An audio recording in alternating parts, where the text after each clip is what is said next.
think there's anything I can say about the Percy Jackson movie that hasn't already been said about how bad of an adaptation this movie is. But I think we need to just talk about the movie itself. Like, is it a bad movie or just a bad adaptation? Because I think people associate those two things as the same. In most reviews that I have watched of this movie, most of the time it's just, this is a bad movie because this never happened in the book. And I'm not saying this is the best movie ever made, a masterpiece of book to film adaptation. No, not at all. This is very much a late 2000s Disney movie, like, hey, we have some money in our decom budget, but I think this movie could do well in theaters, so we're just gonna make it and put it in theaters kind of movie. Sorcerer's Apprentice is what comes to mind when I watch this movie recently. Is it's that same kind of movie. It's that one that you're like, "Oh yeah, that exists." Ugh. Like it's not a bad movie. As a late teenager in that time when that movie came out, it wasn't bad, it just wasn't good. But listen, we can talk all day about how bad it is, but what makes it such a bad adaptation? Because one of the craziest things about this movie is it was directed by Chris Columbus. And if you don't know who Chris Columbus is, it is not the guy who sailed the ocean blue in 1492 and then pillaged the what we call the Americas now because he thought it was India because that gave him the right. Anyway, Chris Columbus is the director of movies you probably have heard of, like Hook and Harry Potter, one of the most renowned book to film adaptations next to Lord of the Rings, which both came out at the same time. But Harry Potter, he did Harry Potter and the Sorcerer's Stone and Chamber of Secrets. So why is this movie a bad adaptation when Sorcerer's Stone is a good adaptation? Is it because the studio thought, hey, how much can we change in this to make it more approachable by teenagers? Where in Harry Potter, the author was very much, hey, you gotta stick to the story. You can't change ages because we have heard about the fact that Steven Spielberg for Harry Potter was first approached about it. Number one, he wanted to make it animated. I'm not against it. He wanted Haley Joel Osment as Harry, but he said, no, I want British actors to play. The only non-British actor that is in the first two Harry Potter movies is Chris Columbus's daughter, and she's playing Susan Bones. That's the only non-American.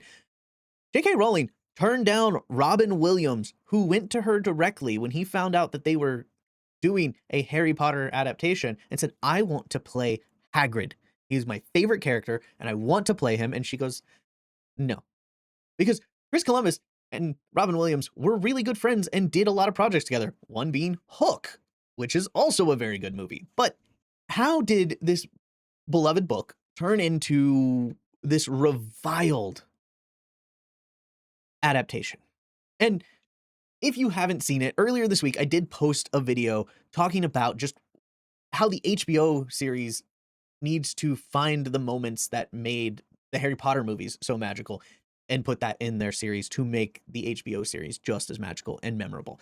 But I think that is one of the things that this series is missing. Because as this movie has big action scenes and funny pop culture moments that are extremely outdated for the moments that we're in now, it doesn't work. And pop culture things are really funny and, get kids involved and go, ha, I like those things. Like if it was made today, I'm sure there would have been a point where Grover would have gone 6'7", which at this point, nobody cares about 6'7". So it's one of those things that the timelessness of Harry Potter and the Philosopher's Stone is what makes it a good adaptation. It doesn't matter when you watch it. It still stands really well on its own. But Percy Jackson feels very much like a time capsule from 2010. Probably more like 2008, 2007, just because of how long it takes to make. So by the time those references were shown in the movie, popular songs and pop culture references were already kind of outdated. And it really just didn't capture the magic of Percy Jackson. It didn't show like, hey, look, here's this outcast kid who hangs out with this crippled loser in the way that Percy kind of feels about Grover. He likes Grover, but he's like, I hate that he's my only friend. And turns it into like, hey, this is the reluctant hero of, are you sure I'm a hero? Because I'm kind of a loser kind of idea. And that's just part of the series. And it wasn't captured in the movie very well. It's like, hey, I'm this hot swimmer dude who can sit at the bottom of a pool for 7 minutes. And I sit there with headphones. It's Amazing Spider-Man. It's like, hey, why is Peter Parker so cool? And I get it. It was lame to be cool in the late 2000s, apparently, according to Hollywood. So, yeah, he was a loser, but he wasn't an outcast. Even when he got to Camp Half-Blood, he still, he immediately felt welcome. He was just like, yeah, this is my cabin. Cool. Who's that hot chick over there? And Annabeth is the only one who kind of just didn't like Percy. So it was kind of one of those weird things. It's like you didn't get that moment where Percy kind of is like, I just want to find my mom. I don't want to be here. I don't feel happy here. I didn't feel happy out there, and I don't feel welcome here. I just want to find my mom.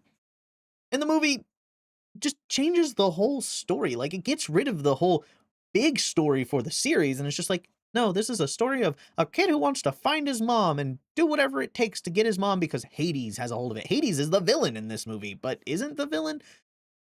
It it's very convoluted on how this story works, and it's like, yeah, that's how it is in the story itself, but in the movie they made it worse because it's like you took the mystery element of, yeah, we think it's Hades, but Hades' minions aren't looking for Percy, they're looking for the bolt, and why are they looking for the bolt if Hades stole it?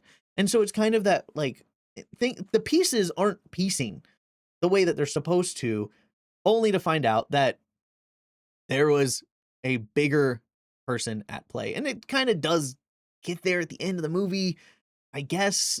They never ever say Kronos at the end of the movie. They talk about him at the beginning, but by the end of it, they're just like, all right, so Luke just hates that we're bad parents. We're meant to be bad parents because apparently in the movies, if you're good parents, you become human. And you don't want to be human because being human is bad? It's a weird message to send. But there's a lot of things missing from the Percy Jackson movie.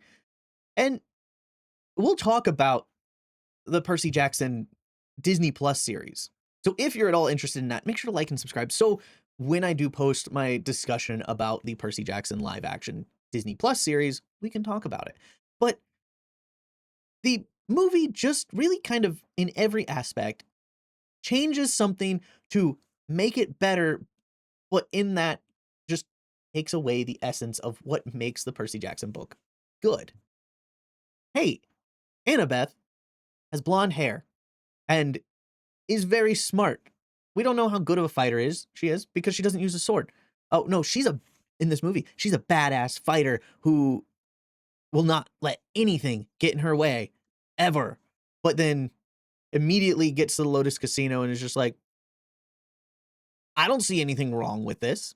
And then afterwards, it's like, I should have known this was bad. Oh, well, where in the books, they don't know that they're at the Lotus Casino. They just find a casino and they're like, hey, why don't you guys come in here? It's free. Have a room. Take a rest. And they're like, yeah, we're tired and hungry and have no money. So free sounds great. And they think they're taking advantage of the hotel, where in actuality, the Lotus Casino and hotel is taking advantage of them. So it kind of works out in the book, where in the movie, it's just kind of like, hey, drugs are fun, kids. Like, the messages in this movie are not being sent properly. And it's just kind of like, all right, like it misses out on a lot of what's supposed to happen. And yeah, there are some changes that are inconsequential for the movie. Like we talked about in the last video where I talked about the book itself, is my wife is who got me into this series. I originally watched this movie first and then eventually read the books. So to me, coming into this movie, not having read the books, I was like, yeah, this is okay. It's a little convoluted and kind of silly, but it's not a bad movie. Where my wife, who read the books multiple times before she ever saw the movie, because the movie came out after the entire series had released. So the fact that they left out important story beats that do become even more important in the later books was kind of like, hey, we're probably not going to make more of this series. And if we do, we're not going to put a lot of effort into it, which shows. But when she watches it, she gets frustrated about every little detail because so much of the movie is different and doesn't make sense on how it works. Because, of course, there's different moments that happen that it's like, okay, so you're saying this is happening right outside a museum tour. Like, he's getting attacked by the Fury right there, and nobody questions it? And it's like, well, there's the mist, but they never say anything about the mist and how the mist works, or the fact that Poseidon just comes out of the water next to a pier and a fisherman's just kind of there and he kind of looks at the fisherman and the fisherman looks at him and that's it. The fisherman's like, oh, well, just New York. Like, they didn't explain the mist in that spot either. It's just really weird in just how all of that kind of works and doesn't get explained. And I think it does kind of get explained in the second one. The second one tried to like be more magical and be like, hey, look, here's some more magic stuff, but it was too late at that point. But the Percy Jackson movie is a bad adaptation. We can all agree on that because it missed out on so many of the magical moments that it could have. The Percy Jackson movie is just not a good adaptation. It misses out. And we'll talk about the TV series, but that's basically it. The movie is not good. It is very much a late 2000s Disney movie that is trying to get people to get younger audiences to the movies by being like, hey, we're hip and cool and it's lame to be cool, but it's cool to be lame kind of thing. So be cool. And if you're a boy, Alexandra Daddario, she's hot. See, we point out, look, she's hot. Oh, hey, you know, she's hot. Yeah, that's kind of what I got out of that movie is she's hot and Rosario Dawson is for dads. Because those are the two kind of things. It's like, there's a lot of attractive women in this movie, and it's like, okay, were you trying to get the girls because it's because of Logan Lerman, and then get the boys in because of all the hot girls? Yeah, it kind of seems like that. Because even Grover is cool, where he's kind of shy and awkward in the books. But anyway, stay marvelous and Knox.